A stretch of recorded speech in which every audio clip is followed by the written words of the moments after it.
ವಿದ್ಯೆಯೇ ಬಾಳಿನ ಬೆಳಕೆಂದು ಚಿಕ್ಕಂದಿನಲ್ಲಿ ನನ್ನನ್ನು ಬೋಧಿಸಿ ನನಗೆ ಸಿಟಿಯಲ್ಲಿದ್ದು ತುಂಬಾ ಬೇಜಾರಾಗಿದೆಪ್ಪ. ನಾನು ತೋಟದ ಕಡೆಗೆ ಹೋಗಿ ಬರ್ತೇನೆ.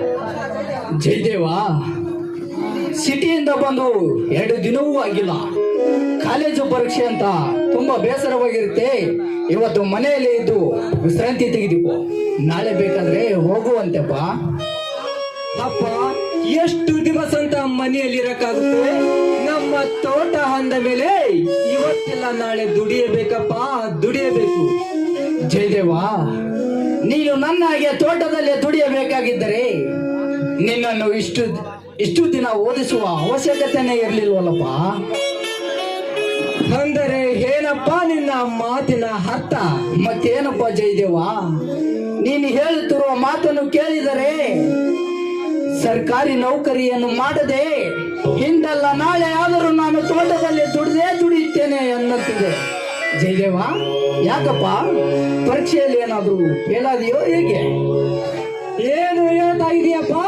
ಪರೀಕ್ಷೆಯಲ್ಲಿ ಫೇಲ? ನಾನು ನಿನ್ನ ಮಗನಪ್ಪ. ಫೇಲ್ ಎಂಬ ಫೀಲಿಂಗೇ ಇಲ್ಲ. ನಾನು ಕೂಡ ಪರೀಕ್ಷೆಯಲ್ಲಿ ಈ ವರ್ಷನೂ ಫಸ್ಟ್ ಕ್ಲಾಸ್ ಅಲ್ಲಿ ಪಾಸ್ ಆಗಿದ್ದೇನೆ. ಹಾಲು ಕುಡಿದಷ್ಟು ಸಂತೋಷವಾಯಿತು ಜಯದೇವ, ಹಾಲು ಕುಡಿದಷ್ಟು ಸಂತೋಷವಾಯಿತು. ಬಡತನದಲ್ಲಿ ಬೆಂದಾದರೂ ಮಗನನ್ನು ಬೆಂದ ಕಾಲೂರಿಗೆ ಓದಿಸಲು ಮಗ ಬೆಂಗಳೂರು ಎಂಬ ಬಣ್ಣದ ಲೋಟಕ್ಕೆ ಮರಳಾಗಿ ಮಜಾ ಮಾಡುತ್ತಿದ್ದಾನೆಂದು ಈ ಊರವರು ಹಾಡಿಕೊಳ್ಳುವ ಬಾಯಿಗೆ ಎಂದು ಬೀಗ ಹಾಕಿದಂತಾಯ್ತಪ್ಪ, ಬೀಗ ಹಾಕಿದಂತಾಯ್ತು. ಅಪ್ಪ, ಬಡತನ ಬಾಧೆಯಲ್ಲಿ ಬೆಳೆದರೂ ಕಷ್ಟವನ್ನೇ ಅರಿತು ಬೆಳೆದವನಪ್ಪ ನಾನು. ಹಿಂದುಳಿದ ಕಾರ್ಯಗಳಿಗೆಂದು ಬಲಿಯಾಗಲಾರೆ. ಆಯ್ತಪ್ಪ, ಇಷ್ಟು ದಿನ ನನ್ನ ಕೈಯಲ್ಲಿ ಬಲವಿತ್ತು, ಹೇಗೋ ದುಡಿದು ನಿನ್ನನ್ನು ಇಲ್ಲಿ ತನಕ ಓದಿಸಿದೆ. ಆದ್ರೆ ಯಾಕೋ ಈಗ ನನ್ನ ಕೈಯಲ್ಲಿ ಶಕ್ತಿ ಯಾಕೋ ಕಡಿಮೆ ಆತೇನೋ ಅಂತ ನನ್ಗನಿಸ್ತಾ ಇದೆ. ನೋಡಪ್ಪ ಜಯದೇವ, ಆದಷ್ಟು ಬೇಗ ನಿನಗೊಂದು ಮದುವೆ ಮಾಡಿ ನಮ್ಮ ಮನೆಗೆ ಬರುವ ಸೊಸೆ ಕೈಯಾರ ಬಿಸಿ ಊಟ ಮಾಡಬೇಕೆನ್ನುವ ಆಸೆ ಆಗಿದೆ ಜಯದೇವ. ಅಪ್ಪ, ನಿನ್ನ ಆಸೆಗೆ ಅಡ್ಡ ಬಾರದಂತೆ ಬೇಗನೆ ಮದುವೆ ಮಾಡಿಕೊಂಡು ನಿನ್ನನ್ನು ಚೆನ್ನಾಗಿ ನೋಡಿಕೊಳ್ಳುತ್ತೇನಪ್ಪ. ಆಯ್ತಪ್ಪ ಜಯದೇವ. ಅಂದಾಗೆ ನನ್ನ ಸೊಸೆಯನ್ನು ಎಲ್ಲಿಯಾದರೂ ನೋಡಿದ್ಯೋ ಅಥವಾ ಇನ್ನು ಮೇಲೆ ನೋಡ್ಬೇಕಪ್ಪ? ಏಕಪ್ಪ, ಏನು ಮಾತನಾಡ್ತೀಯ? ಜಯದೇವ, ನಾನು ನಿಜವನ್ನೇ ಮಾತನಾಡ್ತಿದ್ದೇನಪ್ಪ. ಯಾಕಂದ್ರೆ ನಾವು ಎಪ್ಪಟ್ಟಿನವರು, ನೀವು ಕಲಿತವರು. ನಮ್ಮದೊಂದು ಕಾಲ, ನಿಮ್ಮದೊಂದು ಕಾಲ. ಅದಕ್ಕೆ ಕೇಳಿದೆ.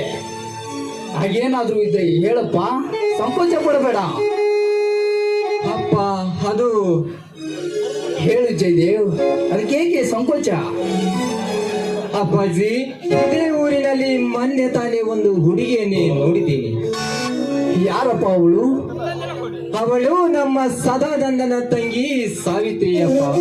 ಹೌದಾ? ತುಂಬಾ ಬುದ್ಧಿವಂತ ಕಣ ನೀನು. ಯಾಕಪ್ಪ? ಏಕೆಂದರೆ ನಮ್ಮ ಬಡ ಮನೆತನದ ಸಂಸ್ಕೃತಿಗೆ ಹೊಂದುವಂತ ಒಳ್ಳೆ ಮನೆತನದ ಹುಡುಗಿಯನ್ನೇ ಆಯ್ಕೆ ಮಾಡಿಕೊಂಡಿದ್ದೀಯಲ್ಲ, ಅದಕ್ಕೆ. ಹಾ ಜಯದೇವ್, ಇದಕ್ಕೆ ಒಳ್ಳೆ ಸಮಯ ಮುಹೂರ್ತ ನೋಡಿ ನಿಮ್ಮಿಬ್ಬರ ಮದುವೆ ಮಾಡಿಸ್ತೀನಪ್ಪ. ಆಯ್ತಪ್ಪ, ನಿನ್ನಿಷ್ಟನೇ ನನ್ನ ಇಷ್ಟ.